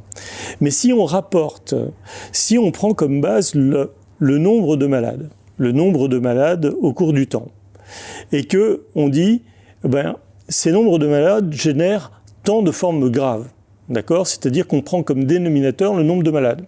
Ok, on ne va pas prendre toute la population, on prend juste le nombre de malades. Et donc, en gros, lorsqu'on a tant de malades, eh bien, on peut dire qu'il y a à peu près 37% de gens hospitalisés et environ 8% de gens en soins critiques. Donc ça, c'était avant la vaccination. Et quand on se place après la vaccination, eh bien, on a toujours 37% et 8% de soins critiques. Donc, avant, après, eh bien, on obtient la même chose. Ah, c'est bizarre. On met en place une mesure et finalement, le résultat est toujours le même. C'est-à-dire que l'hospitalisation et la mise en soins critiques est toujours constante. Ça ne vous pose pas de questions, tout ça ? C'est-à-dire que la mesure, globalement, et ça c'est... je suis en train de faire des études plus précises là-dessus. Je vous donne juste l'idée. L'idée, c'est de faire un avant-après. C'est quelque chose de très commun en épidémiologie. Eh bien, avant-après, eh bien, on obtient exactement la même chose. Donc, globalement, ça ne sert pas à ça. Ça ne sert pas à grand-chose. C'est-à-dire que la légende selon laquelle ça préserverait des formes graves est potentiellement remise en cause. Alors, Laurent Tubiana, voilà donc pour cette première partie, on va dire, de l'interview. Pour la deuxième et dernière partie de l'interview, j'aimerais qu'on s'éloigne maintenant un peu plus des chiffres et qu'on parle un peu plus de manière générale, peut-être même un peu de politique. Comment vous expliquez, donc vous avez souvent dénoncé avec d'autres grands noms tels que le professeur Toussaint, le fait que nous nous dirigeons de plus en plus vers un gouvernement par la peur qui délaisse la raison au profit des émotions. Bon, là, on peut dire qu'on y est. Comment est-ce que vous expliquez, Laurent Tubiana, que le gouvernement s'appuierait tant, si l'on vous écoute, sur la peur des gens ? Quels intérêts y trouverait-il ? Là, je ne suis plus un épidémiologiste. Du coup. Ouais, en tant que citoyen. Là, je suis là, vous parlez en tant que citoyen, c'est oui, ça. vaut mieux Sinon, vous allez parce prendre là, on est presque dans une conversation. Si vous voulez, je vais m'exprimer en tant que citoyen et non en tant mais c'est intéressant parce que vous êtes aussi citoyen. Ça n'est pas parce qu'on est épidémiologiste qu'on n'est plus citoyen, heureusement. Voilà, donc, mais il est important d'apporter cette nuance, sinon vous prendriez encore des risques encore bien plus sûr, importants. Bien donc sûr, vous exprimez à présent en tant que citoyen. Mais d'ailleurs, je ne veux pas inclure dans ma profession ce que je vais vous répondre là. Et d'ailleurs, j'ai beaucoup de difficultés à vous répondre directement. Donc vous me demandez, mais pourquoi ces gens, et c'est une question, si elle avait été simple, elle aurait déjà trouvé des réponses. Parce que nous sommes face à quelque chose de multifactoriel. Il y a de très nombreuses raisons qui peuvent... Justifier qu'on ait peur. Justifier qu'on ait peur et justifier aussi la mise en place de telles mesures qui, de mon point de vue, sont disproportionnées par rapport au danger réel du truc. Tout ce que j'ai essayé de dire, c'est que le danger était relativement limité et que les mesures qui ont été prises ont été démesurées. C'est ça ce que je dis. Et donc, au final, essayer de comprendre pourquoi ça a été fait comme ça, c'est quelque chose de très compliqué, parce qu'il peut y avoir de quantités de raisons, y compris des raisons folles auxquelles je ne crois pas du tout, des raisons dites complotistes, c'est-à-dire que tout ça aurait été manigancé de loin, téléguidé par je ne sais trop quoi. Ça, non, je ne peux pas. C'est-à-dire que je ne peux pas adhérer à ce genre de choses. J'essaye de raisonner tout à fait normalement. Mais il y a effectivement probablement des mécanismes qui se sont mis en place dès le départ. Je pense que dès le départ, il y a eu effectivement une grande peur, puisque, si vous voulez, je vais faire une toute petite aparté, dans mon tout premier article, celui que j'ai publié juste avant la mise en place du premier confinement. Dans ce petit article, je disais que tout était extrêmement confus et qu'il fallait prendre du temps avant de se lancer dans cette opération et j'ai eu beaucoup de mal à publier ce premier petit article. Pourquoi ? Parce que j'ai l'habitude des épidémies depuis 30 ans que je les suis, et je sais qu'à chaque fois qu'il y a une nouvelle épidémie, c'est systématiquement une grande angoisse dans les populations et aussi dans le gouvernement qui doit mettre en place des choses. Et si vous voulez, c'est ce que j'appelle, moi, très probablement le syndrome du sang contaminé, si vous voulez. Le syndrome du sang contaminé, c'est quand des politiques ont été traînés devant les tribunaux pour des décisions qu'ils ont prises ou pas prises. C'est-à-dire, leur responsabilité a été engagée. Et donc, cet engagement a produit un principe de précaution. Et ce principe de précaution est devenu presque excessif, c'est ça. Est devenu, ce principe de précaution a fait en sorte que les gouvernants se sont dit, si ça se trouve, dans un premier temps, ils ont laissé, vous êtes bien rendu compte qu'ils ont laissé un peu courir les choses. Et quand c'est arrivé en Italie, souvenez-vous de cette affaire-là, où l'Italie a commencé à mettre en place le confinement, on s'est dit, moi, je me disais, mais ayons confiance dans notre système. On écoutait même Agnès Buzyn, on avait l'impression que c'était comme Tchernobyl qu'il allait s'arrêter aux frontières. Et en fait, subitement, ils se sont aperçus qu'il n'y avait plus de masques, qu'il n'y avait plus rien, il n'y avait plus de tests, etc. Et donc, dans l'urgence, ils se sont dit, ne prenons aucun risque et on va faire comme les autres. Et donc, il y a une forme de mimétisme qui s'est mis en place.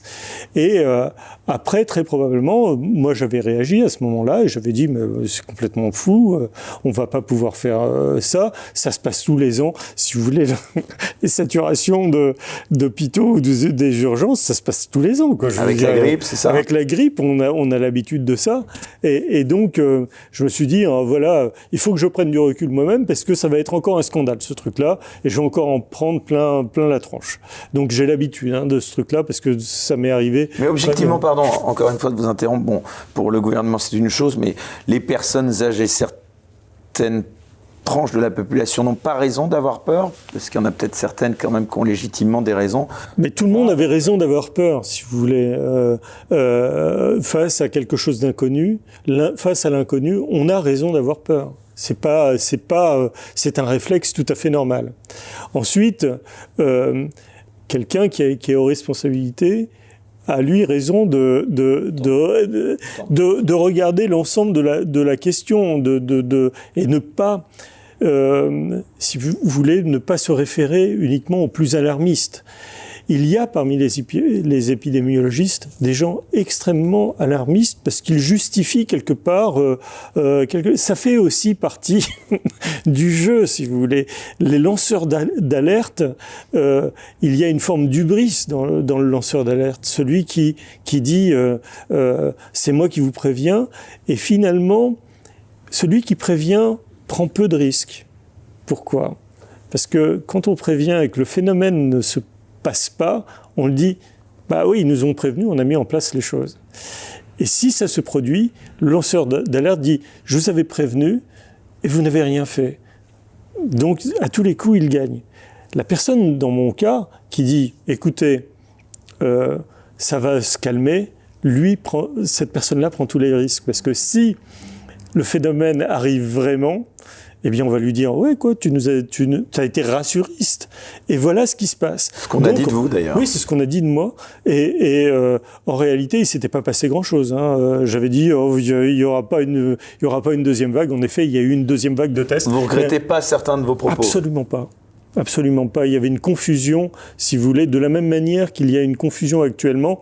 On l'a expliqué longuement tout à l'heure. On a dit, attention, on confond les cas et les malades. Donc, quand on se réfère aux cas, effectivement, il y a une vague de cas, mais il n'y a pas de vague de malades, donc et il n'y a pas de vague de morts non plus. C'est quelque chose qui est c'est un artefact. C'est qu'on a changé simplement de paradigme. On considère des cas, mais ce sont des gens qui sont simplement testés. Donc c'est ce qu'on a expliqué longuement tout à l'heure. Donc non, je regrette rien là-dessus. C'était le risque que je prenais de dire soyons calmes, prenons nos responsabilités. Exactement comme l'a fait l'épidémiologiste de Suède, souvenez-vous, et il a tenu jusqu'au bout, et il n'y a pas eu de confinement en Suède, et il n'y a pas eu plus d'épidémies. Et la situation est quasi identique. Et pourtant, ils ont été critiqués à l'époque, extrêmement critiqués. Donc, si vous voulez, votre question est une très vaste question. Il nous faudrait des heures pour y répondre. Mais vous voyez quelques éléments. Déjà, ces lanceurs d'alerte qui, finalement, comme je le disais, une forme d'hubris dans le fait de pousser, en plus, en prenant le moins de risques possible. Donc, tout est gagnant pour eux. Il y a eu des gens comme ça. Il y a des gens qui fonctionnent comme ça, que j'ai vu pour cette épidémie-là, fonctionner comme ça, et je les connaissais depuis longtemps parce qu'ils font ça, ils font ce coup à chaque fois. Ferguson, l'homme aux 500 000 morts, souvenez-vous, le gars... On rappelle donc... Alors, Ferguson, c'est un épidémiologiste aussi, c'est quelqu'un qui met en place des modèles. En épidémiologie, il faudrait que je raconte un petit peu l'épidémiologie. Il y a l'observation sur place, je vais parler du réseau Sentinelle.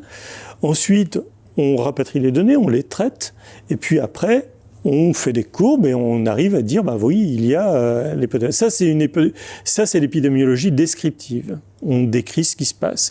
Et puis, il y a un autre type d'épidémiologie, c'est l'épidémiologie explicative, pour comprendre comment ça fonctionne, tout ça. Et donc, pour comprendre comment ça fonctionne, pour faire des projections, pour faire de la détection précoce, on met en place ce que l'on appelle des modèles.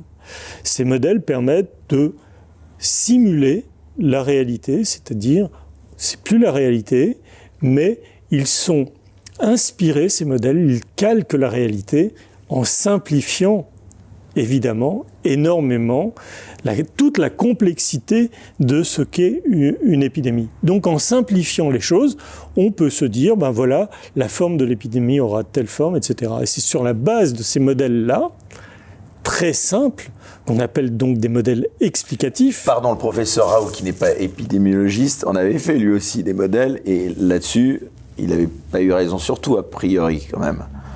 Oui, mais on a raison de se méfier des modèles, c'est ce que je suis en train de dire.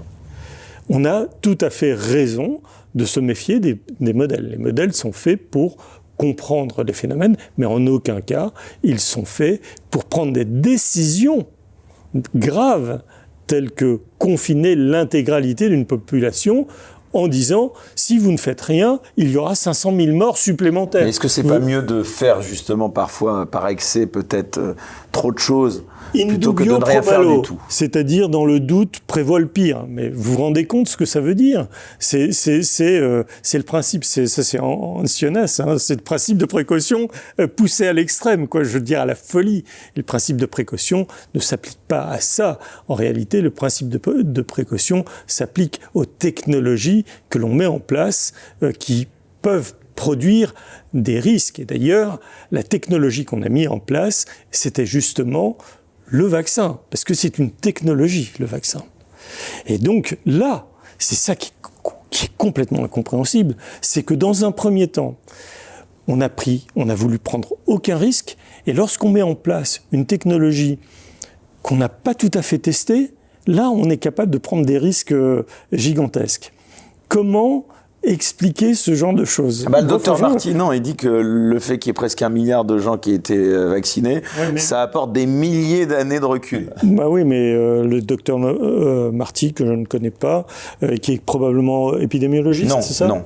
Ah oui, d'accord. Lui, dans des milliards d'années, il sera mort. Alors donc, il n'y aura plus aucun risque pour lui. Et donc, il dira à la fin, sur les cieux, là, il dira « Ah oui, mais je me suis trompé. » Bah oui, voilà. Vous comprenez. Donc, vous faites un bilan très sévère, Laurent Toubiana, de la gestion de l'épidémie par ce gouvernement? Ah oui. Oui, je fais un jugement très sévère. Mais d'un autre côté, j'étais pas à leur place. Qu'est-ce qu'il aurait fallu faire? Je vous l'ai dit. Rien. Moi, ce que j'ai dit, c'est moi, j'aurais pris la technique, écoutez. Lorsque j'ai écrit mon premier papier, là, qui s'appelle « Une épidémie déconcertante », donc publié le 11 mars 2020, juste avant le confinement, je disais que nous avions quand même un peu de recul sur cette épidémie-là. D'abord, nous avions les données de la Chine. Tout le monde, bien sûr, pouvait douter des données de la Chine. Il s'avère que j'ai refait les calculs. Et en fait, ces données de la Chine n'étaient pas si mauvaises que ça. Ça, c'est première chose. Mais à l'époque, on pouvait douter. Effectivement, la Chine nous avait donné l'habitude de cacher ses chiffres, etc. En l'occurrence, là, il n'y a pas eu dans les ordres de grandeur, ça colle assez. Donc, et en plus, c'était sur les données de la Chine que l'OMS avait déclaré la pandémie. Donc ça, c'était 50 jours avant que j'écrive mon papier. Mais il y avait eu une expérience extraordinaire aussi, un truc révolutionnaire. Il y avait en mini un modèle d'épidémie, c'était le fameux bateau, souvenez-vous, le Diamond Princess, dans lequel il y avait 3000 personnes.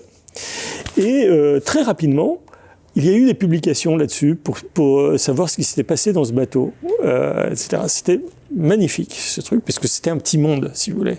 Un petit monde fermé, et avec, etc.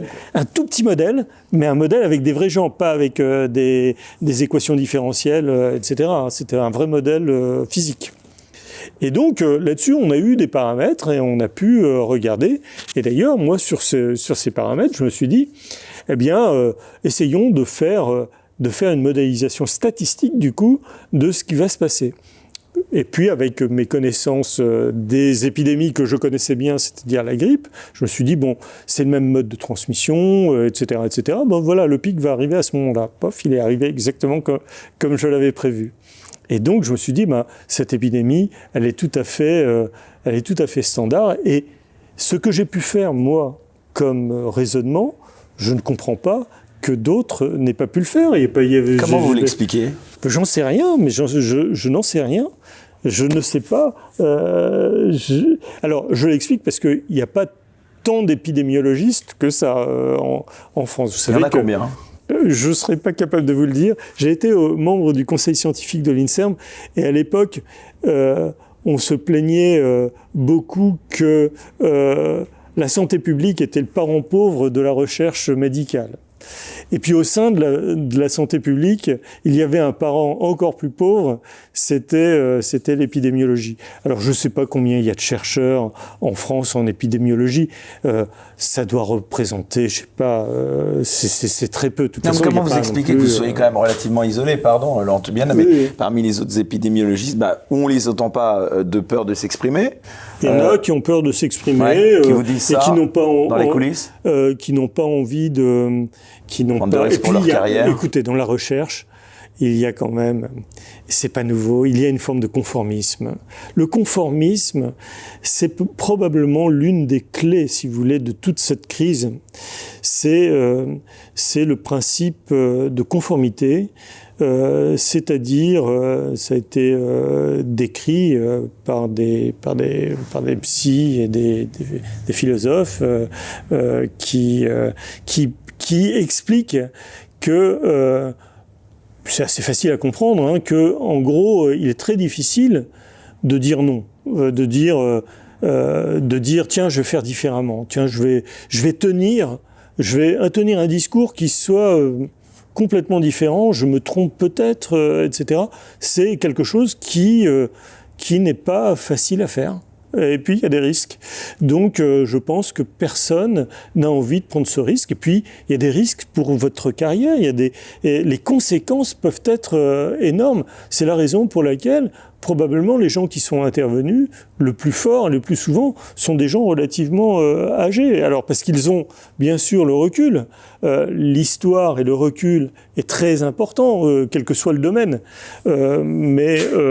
Mais aussi parce que les risques pris n'ont pas voulu être pris. Et puis, il y a une forme de conformité, si vous voulez.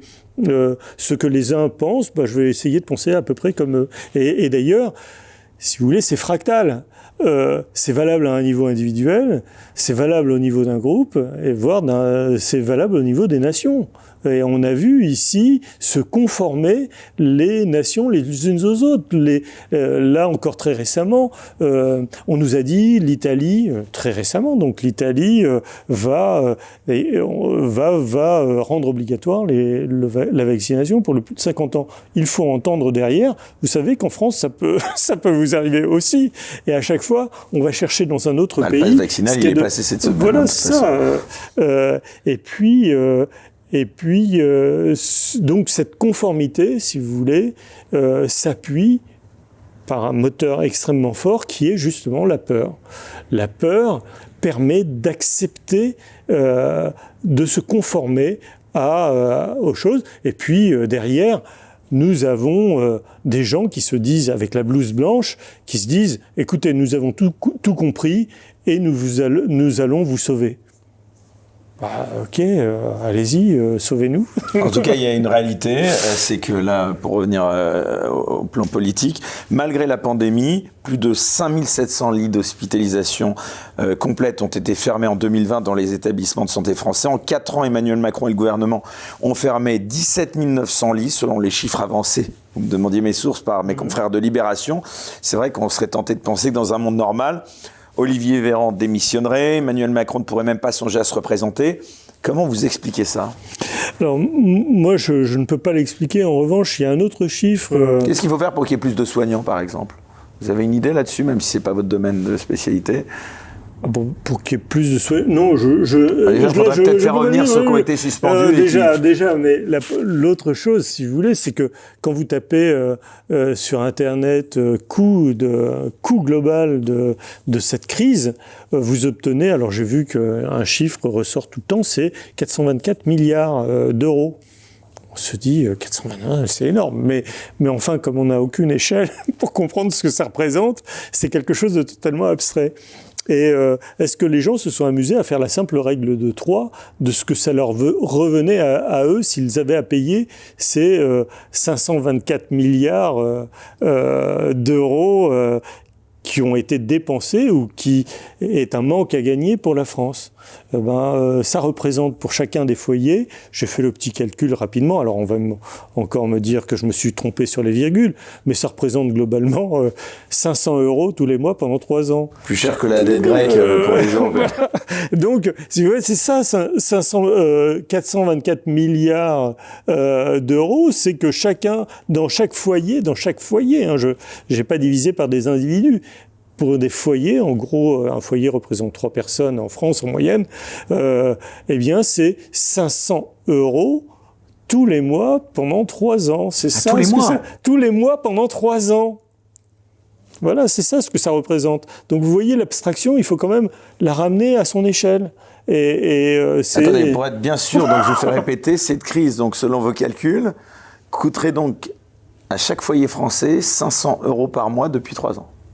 Écoutez, c'est de l'ordre en termes de bagage mathématique, c'est de l'ordre de la règle de 3. 424 milliards, si vous divisez par... Non, mais c'est vrai qu'on se rend mieux compte. C'est mieux, oui. Mais vous savez, cette petite méthode de ramener à l'échelle humaine, ça a été très utilisé par les mêmes communicants. C'est pour ça que je me suis amusé à le faire là ici. Tout le monde pourra vérifier, hein, faites le petit calcul, c'est 2 secondes. Mais les communicants, quand ils veulent grossir quelque chose, un phénomène, vous ramènent ça à la seconde, si vous voulez. Il y a tant de morts toutes les secondes, etc. C'est une manipulation. Encore une fois, ça c'est une manipulation formidable, parce que si vous voulez, ça représente toujours un nombre de morts par seconde. Attendez, en France, il meurt 670 000 il y a 670 000 décès par an. Ça représente un nombre phénoménal. C'est 1% de la population. Donc c'est incroyable. Donc si on ramène ça à la seconde, évidemment, quand on change d'échelle, ça fait beaucoup de monde. Alors Laurent Toubiana, on va bientôt malheureusement, et c'est déjà passé si vite, arriver au terme de cet entretien, mais on va terminer justement par certaines questions, on va dire presque philosophiques. Justement, qu'est-ce que, vous en parliez, qu'est-ce que ça dit selon vous, cette crise, sur la conception de la mort en Occident, par les civilisations ?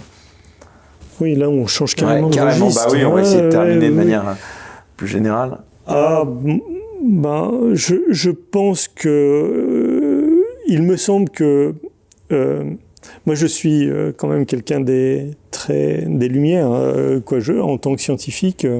Vous êtes quelqu'un d'optimiste ou pas ? Oui, moi je suis très optimiste. Oui, il y a pas de, j'ai pas de problème là-dessus. Et j'ai pas de problème avec la mort non plus, si vous voulez. Pour moi, c'est une continuité tout à fait normale, la vie, la mort et la vie, pour être philosophique, mais je ne vais pas faire de la philosophie à 2 balles, hein, comme ça. Mais en gros, évidemment, on ne fait que passer... Vous savez, quand j'ai passé ma thèse de physique, j'étais en astrophysique, et en face de moi, il y avait un autre thésard qui lui allait passer juste avant moi. Et il m'a dit un jour, comme ça, il était en train de rédiger, et il me dit... moi, j'étais un peu en retard par rapport à lui, hein, et il me dit, tu sais, on n'est qu'une poussière dans l'univers. C'est rien, c'est juste un passage. Alors bien sûr, les gens sont attachés à leur vie, etc. Mais il faut avoir une vie bien remplie. Sa vie, il faut qu'elle ait de la saveur, il faut s'engager quelque part. Et je pense finalement que... je vais vous dire, le cri poussé par notre président de la République est très probablement un cri désespéré. Alors attendez, on va revenir. Vous parlez de cette fameuse déclaration qui a fait tant parler dans l'interview qu'il avait accordée à nos confrères du Parisien, donc qu'il souhaitait donc emmerder jusqu'au bout les non-vaccinés. Oui. Comment vous l'analysez ça ? Écoutez, encore en tant que citoyen, moi j'ai trouvé ça, dans un premier temps, ça m'a fait éclater de rire. J'ai trouvé, oui c'est bizarre, mais j'ai toujours des réactions probablement très bizarres, un peu à contre-temps par rapport... parce que je me suis dit, mais il est en train de... C'est une blague. Dans un premier temps, on se dit, mais c'est tellement brutal comme ça que moi, dans un premier temps, ça m'a fait rire. Et après, en analysant le truc, je me suis dit, mais ça, c'est un cri de désespoir de mon point de vue. Un acte manqué, peut-être ? Non. C'est, si vous voulez, pour moi, il a crié... c'est un peu son chant du cygne. Alors, c'est un chant du cygne de ordurier, hein. Bien sûr, nous sommes là dans le mauvais chant du cygne, mais c'est quelqu'un qui sent que tout lui échappe, un petit peu comme un desperado, si vous voulez, qui commence à tirer de partout et qui sait qu'il a perdu la bataille et qui tire un peu partout dans tous les sens et pour attirer l'attention à lui comme ça et pour qu'on ne puisse pas faire autre chose. Donc pour moi, c'est un acte de diversion et un acte complètement c'est un coup, quoi. C'est un coup. C'est un simple coup. Et vous pensez qu'il va payer cher dans les urnes ? Je vais pas faire de... Vous savez, la dernière fois que j'ai dit qu'il y aurait une vague, on m'a repris beaucoup. Donc je vais pas faire de pronostic comme ça. Moi, j'ai un sentiment... Pas si mauvais, oui, mais moi j'ai un sentiment que les gens ont commencé à comprendre qu'il y avait eu des gens qui étaient entrés par effraction dans le Saint des Saints, quoi. Et ces gens, c'était des gamins sans vergogne, qui ont revêtu les oripeaux du pouvoir et ont pris la grosse tête, quoi. En gros, c'est ça. Et en fait, ils étaient... on a vu leur incompétence dans tous les domaines. Mais quand je dis ça, on va me dire « Ah ouais, mais il est contre Macron ». Mais pas du tout, je m'en fiche. Je regarde, j'essaye de voir ce qui se passe. Et il me semble que là, nous avons affaire à des gens qui... alors c'est mon sentiment, hein, qui m'ont fait dans un premier temps, si vous voulez, j'ai trouvé ça injuste, hein, je me suis un petit peu... Dans un premier temps, j'ai ri. Après, j'ai trouvé ça injuste. Après, j'ai eu peur. J'ai eu peur parce que je me suis dit, mais ces gens sont capables de faire tout et n'importe quoi. Et globalement, ça m'a fait de la peine, si vous voulez. Ça m'a fait beaucoup de peine parce que de voir des gens sans vergogne piétiner la fonction, de mon point de vue, la fonction maximum que l'on puisse avoir dans un pays, c'est... et celle en plus de rassembler et d'unir les Français. Oui, c'est ça. Mettre au banc de la société une part de la population... Qui n'a rien fait d'illégal.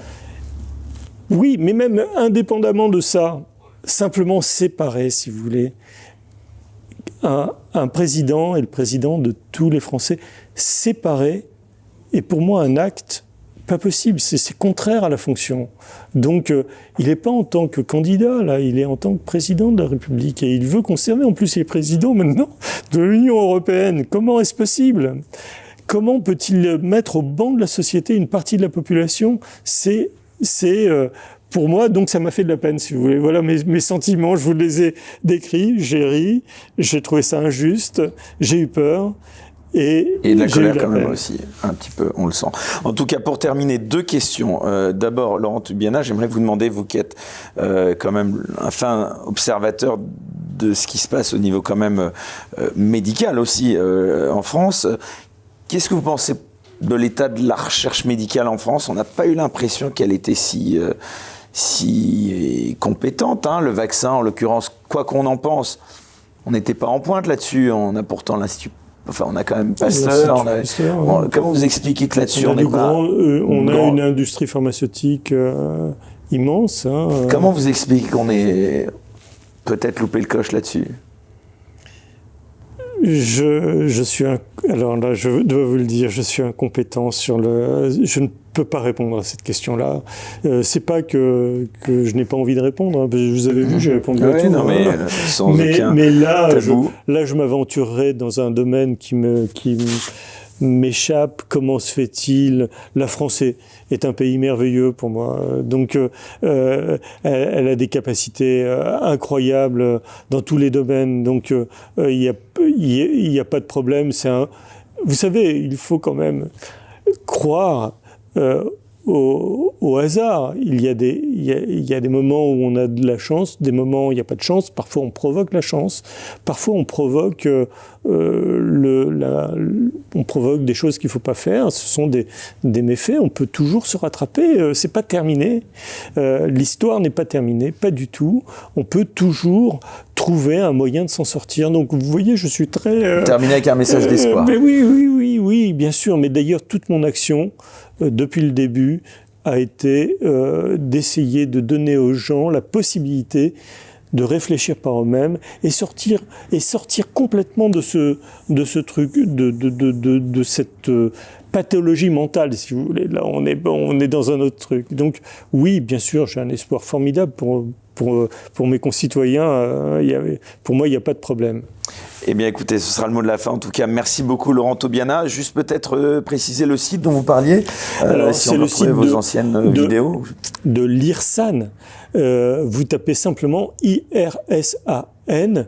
Peut-être que vous mettez Tubiana derrière, ça peut être utile, ou recherche.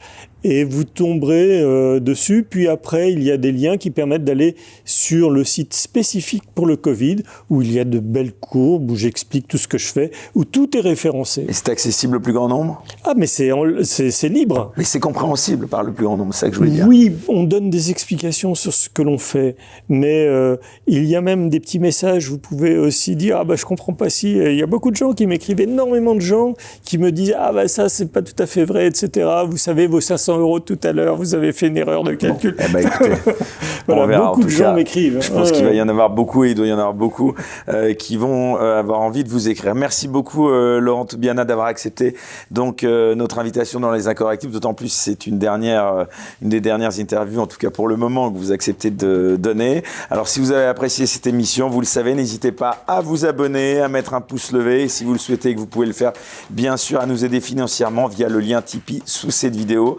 On se retrouve, quant à nous, vous le savez, dimanche prochain à 18h, en exclusivité comme chaque semaine et nulle part ailleurs, pour un nouveau numéro des Incorrectibles, ici, sur cette chaîne YouTube. Très bonne semaine à tous. Et comme je ne cesse de le répéter à chaque fin d'émission, surtout et plus que jamais, restez incorrectibles.